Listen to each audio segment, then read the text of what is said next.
আসসালামু আলাইকুম রহমতুল্লাহ।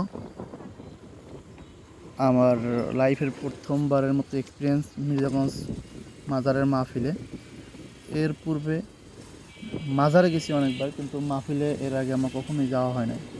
তো আজকে শ্বশুরবাড়িদের কাছে বিদায় যাওয়া হয়েছে। আমাদের বাড়ি থেকে নদী পার হয়ে যাওয়া লাগে, তো নদীর পথ ঝামেলা আসতে যাইতে। যাই হোক, আমি এবং আমার দুই শালাবাই সাথে যাইতেছি।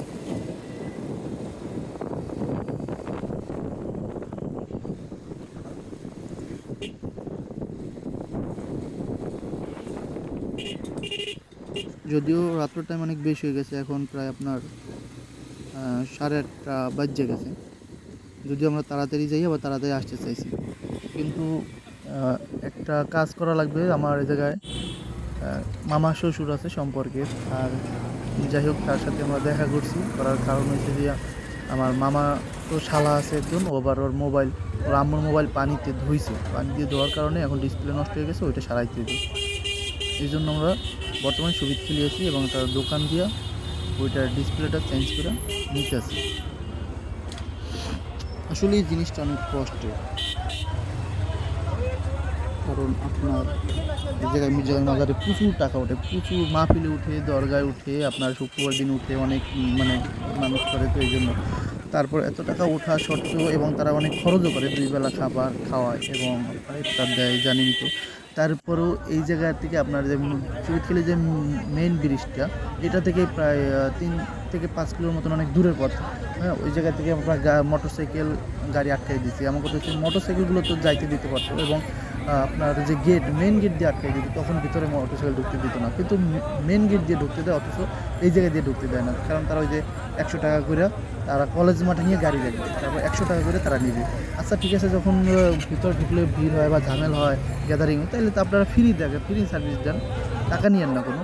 আবার টাকা তো নেন, একটা লোক দেখা যায়, আমি আপনার 4 কিলোর মতন আমার বাড়ি থেকে শ্বশুরবাড়ি থেকে মাহফিল, তো আমার 40 টাকার মতো অটোতে ভাড়া লাগে। এখন আমি এই জায়গায় গাড়ি নিয়ে আসলাম, তেল করে আসলাম, এখন এই জায়গায় এসে আমি কি 100 টাকা টাকা দিয়ে ক্যামেরা রেখে দেবো? এটা কি হয়?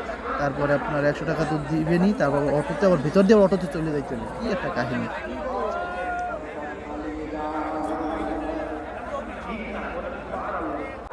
সবাই বলেন, সবাই বলেন, 8টা ক্লাস, বাংলা, ইংরেজি, গণিত, সমাজ বিজ্ঞান যা আছে সব করবে। শুধু একটু আরবি কোরআন হাদিসটা ঢুকে, তার পাশাপাশি প্রতি ক্লাসে মাত্র 3 পারা ঢোকার সিলেবাস। কয় পারা? 365 দিনে আমার দেশের ছেলেমেয়েরা যে মেধাবী, 3 পারা মুখস্থ করা ব্যাপারই। 3 পারায় হয় মাত্র কত পৃষ্ঠা? 60 পৃষ্ঠা। কয় পৃষ্ঠা?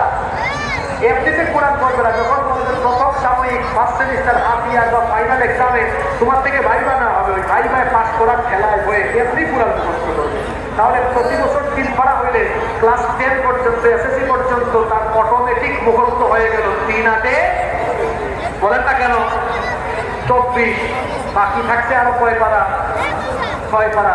ইন্টার ফার্স্ট ইয়ারে যেন আরো এই জায়গাটা দেখার বিষয় আছে যে আপনার স্টেজে আর কতজন মানুষ আছেন, কিন্তু রাস্তায় বাজারে প্রচুর মানুষ। এই জায়গায় যা বুঝলাম যে অনেক কিছু কম দামে পাওয়া যায়, জন্য বাজারে অনেক মানুষ যায় বাজারে, কিন্তু মাহফিলে এতটা মানুষ থাকে না স্টেজে।